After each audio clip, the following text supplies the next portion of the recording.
Hello, it's Reverend Chris Taylor here again, and I'm hoping that you're getting this at the weekend because it's a very long part 2 of chapter 7 of Winnie the Pooh, when Kanga and Roo come to the forest and Piglet gets a bath.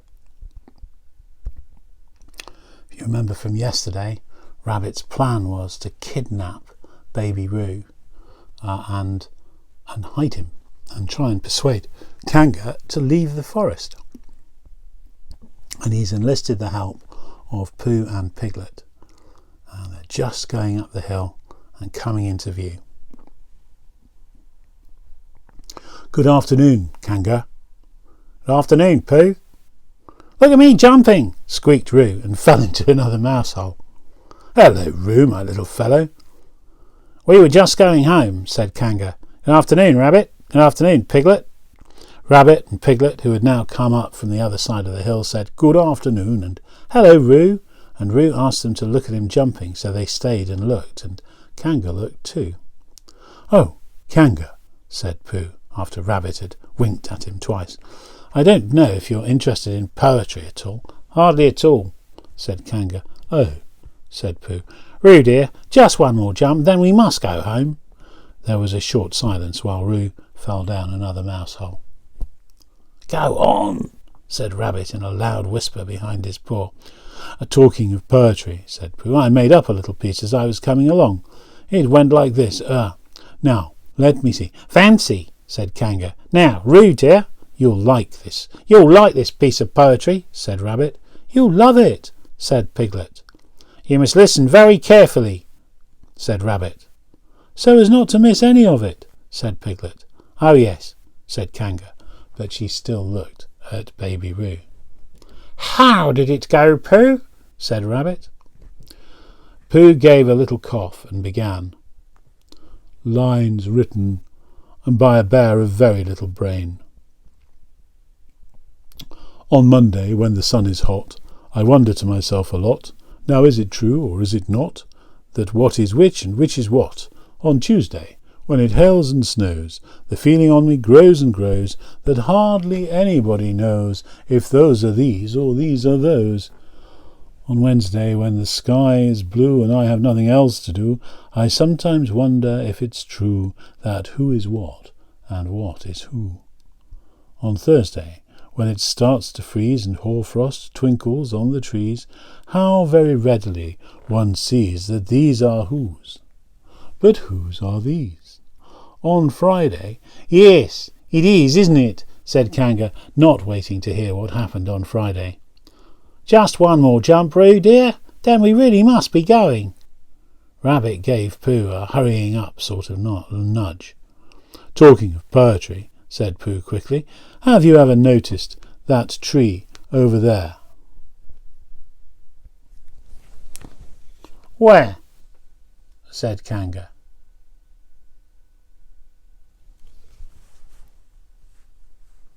Now, Roo. Right over there, said Pooh, pointing behind Kanga's back. No, said Kanga. Now, jump in, Roo, dear, and we'll go home. You ought to look at that tree right over there, said Rabbit. Shall I lift you in, Roo? And he picked up Roo in his paws.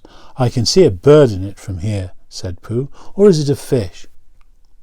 You ought to see that bird from here, said Rabbit. Unless it's a fish. It isn't a fish, it's a bird, said Piglet.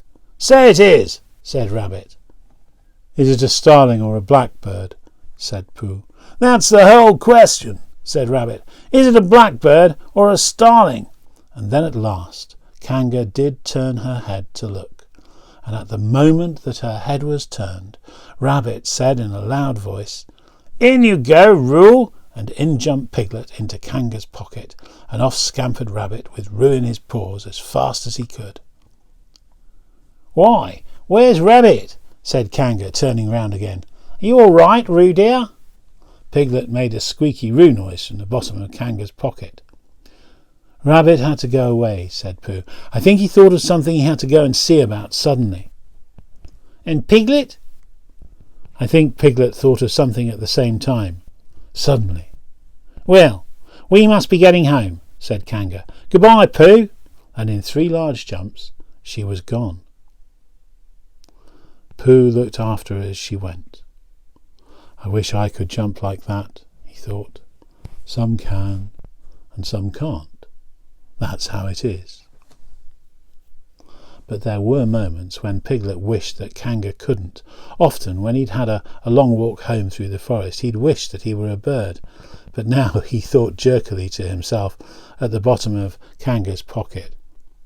If this is flying, I shall never really take to it.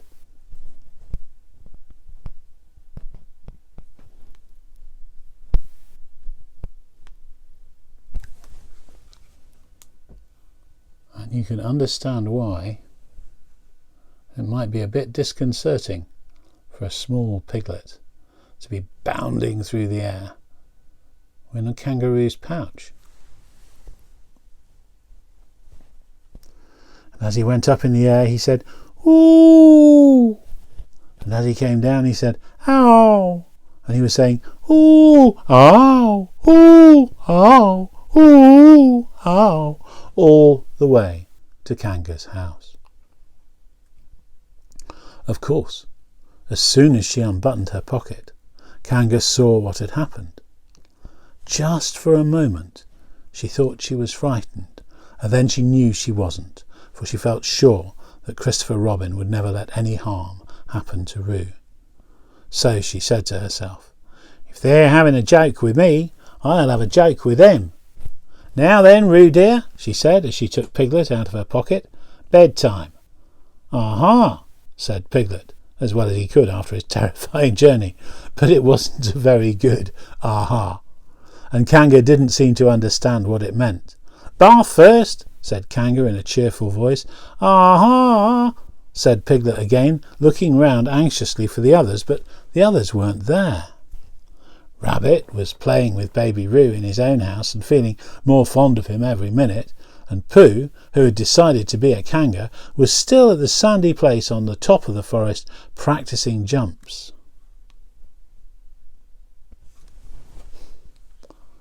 There's Pooh practicing jumps. I don't think he'll ever really make a kangaroo. "I'm not at all sure," said Kanga in a thoughtful voice, "that it wouldn't be a good idea to have a cold bath this evening. Would you like that, Roo dear?" Piglet, who had never really been fond of baths, shuddered, a long indignant shudder, and said in as brave a voice as he could, "Kanga, I see that the time has come to speak plainly." "Funny little Roo," said Kanga as she got the bath water ready. "I am not Roo," said Piglet loudly. "I am Piglet." "Yes, dear, yes," said Kanga soothingly, and imitating Piglet's voice too. "So clever of him," she went on as she took a large bar of yellow soap out of the cupboard. "What will he be doing next?" "Can't you see?" shouted Piglet. "Haven't you got eyes? Look at me." "I am looking, Roo dear," said Kanga rather severely. "Do you know what I told you yesterday about making faces? If you go on making faces like Piglet, you'll grow up to look like Piglet, and then think of how sorry you'll be. Now then, into the bath, and don't let me have to speak to you about it again." Before he knew where he was, Piglet was in the bath, and Kanga was scrubbing him firmly with a large, lathery flannel. "Ow!" cried Piglet. "Let me out! I'm Piglet!" "Don't open the mouth, dear, or the soap goes in," said Kanga. "There! What did I tell you?" You did it on purpose," spluttered Piglet as soon as he could speak again, and then, accidentally, had another mouthful of lathery flannel. "That's right, dear. Don't say anything," said Kanga, and in another minute Piglet was out of the bath and being rubbed dry with a towel.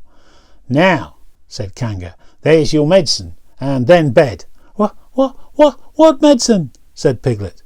"To make you grow big and strong, dear. You don't want to grow up small and weak like Piglet, do you? Well then." At that moment there was a knock at the door. "Come in," said Kanga, and in came Christopher Robin. Christopher Robin! Christopher Robin! Cried Piglet. Tell Kanga who I am. She keeps saying I'm Roo. I'm not Roo, am I? Christopher Robin looked at him very carefully and shook his head. You can't be Roo, he said, because I've just seen Roo playing in Rabbit's house. Well, said Kanga, fancy that. Fancy me making a mistake like that.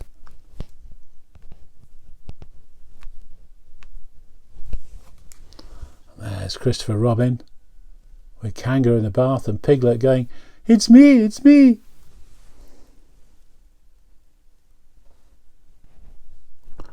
There you are, said Piglet. I told you, I'm Piglet. Christopher Robin shook his head again.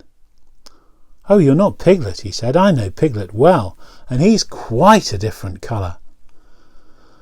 Piglet began to say that this was just because he'd just had a bath, and then he thought that perhaps he wouldn't say that, and as he opened his mouth to say something else, Kanga slipped the medicine spoon in, then patted him on the back and told him that it really was quite a nice taste when you got used to it. I knew it wasn't Piglet, said Kanga. I wonder who it can be. Perhaps it's some relation of Pooh's, said Christopher Robin. What about a nephew or an uncle or something?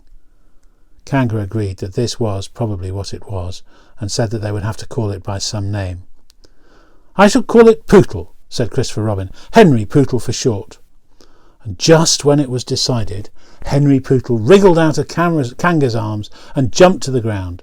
To his great joy, Christopher Robin had left the door open. Never had Henry Pootle Piglet run so fast as he did then, and he didn't stop running until he got quite close to his house. But when he was 100 yards away, he stopped running and rolled the rest of the way home, so as to get his nice, comfortable colour again. So Kanga and Roo stayed in the forest, and every Tuesday Roo spent the day with his great friend, Rabbit, and every Tuesday Kanga spent the day with her great friend, Pooh, teaching him to jump, and every Tuesday Piglet spent the day with his great friend, Christopher Robin. So they were all happy again.